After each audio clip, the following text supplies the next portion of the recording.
true though with the media thing, because I ran track, so I had like some African teammates, and so like seeing their like some of them were like had money, like, and so like it's just like seeing like my friends them talk about, no, this is what Zimbabwe really looks like, and this is what's in Nigeria, like, because we're only taught like they're just holding signs for like 10 cents a day and stuff like that, but it was cool. So I get what you're saying. Well, what's interesting too is like Africans do not want to be considered black. Yeah, I ran into that. They're like absolute. Right, we're gonna do an episode on that one time. Doesn't that show just how oppressed Black Americans are? Yeah. That, like Africans are like, hell no, we did not get involved in all that shit. I had a guy on my track team. He was from like, you know, like a lot of Africans live. Some of them like lived in England for a little while. Their parents are fluent, so he was affluent, and he was just kind of like, you know, He told me from the get go, I don't want to be associated with you. You know, I don't want to be associated with all these black people and stuff like that. And I remember we stopped at a gas station on the way to a meet, and there was some guys pants sagging and just acting real like ignorant in the store. And he was like, see, that's the kind of stuff that I don't want to be associated with. And I was like, bro, we not all like that. Like, it's just like, if you probably stopped watching black movies after 1998. Like, we How not do you all... combat that though? Like, I don't know. do you have a problem with guys pants sagging? No, I don't really? care. I do. Why do we do that? I don't know. You guys, there's already enough shit against us. Yeah. It's not like we don't. I mean, like, I don't do it. We've proven to have such great fashion. Look at like so many men's athletes. I think that's really helping. That they are dressing really well. Yeah. I think it's encouraging everybody else to take pride in dressing well. Yeah. But I mean, we're already such an easy target. Yes. Don't give people. It's like if you were ugly. Yeah. And then you also had a terrible personality. Right. You know, right. like you already have this. Yeah. Don't give them an extra. You don't want to give them extra. Let's just let's do better. I get it. Like we have to hold each other accountable. I'm sorry. I agree. My dad used to say when I wanted to start dating, he made this. He printed out a check, like a questionnaire. So you had a good day. Okay. I had a great time. He printed out a questionnaire, and one of the things was like, and he was like, and his pants cannot be sagging. He needs to wear a belt. That's hilarious. And I'm pretty sure my dad has a shotgun. I don't really know what's going on with that. But Virginia, so. yeah, so to him, like this is where I got a lot of my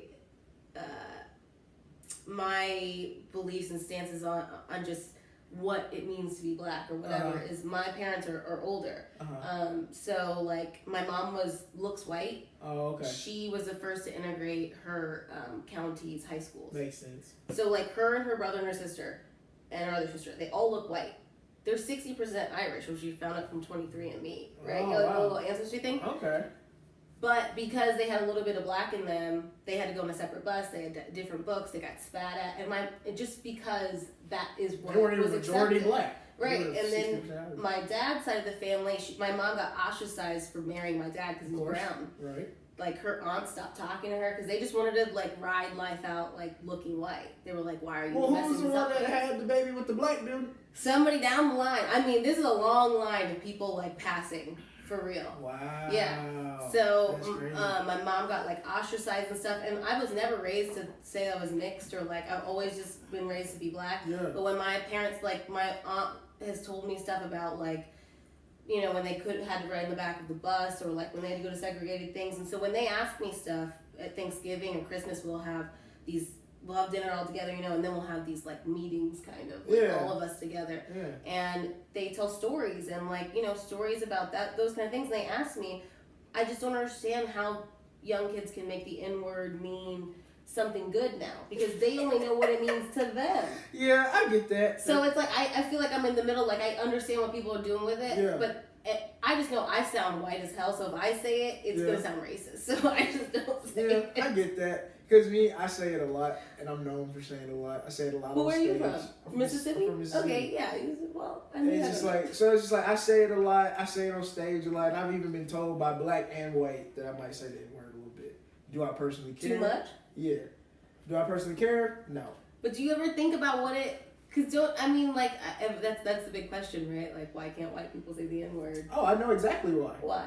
Because when they used it, it was for something. It was to call black people ignorant. It was used to suppress, used to oppress, and do all these things. And then when black people, they turned it into this term of endearment. And so now you live in a world that's in this country that's basically shaped by slavery, shaped by white supremacy, and all these things. So you get all these benefits of being white. You get all these privileges of being white. And so now you want this one word that we've... Oh, they want it so you bad. got all they of want that. it so bad. You got all of that, and now you got this. You want this one word that Yeah. we turned into this term of endearment, which is Right. like crazy to me. But I'm just kind of like, there's so many things like you can do as a white person. There's so many things that I can't do as a black person, and you just want this one word that I have, this one thing. It's crazy to me.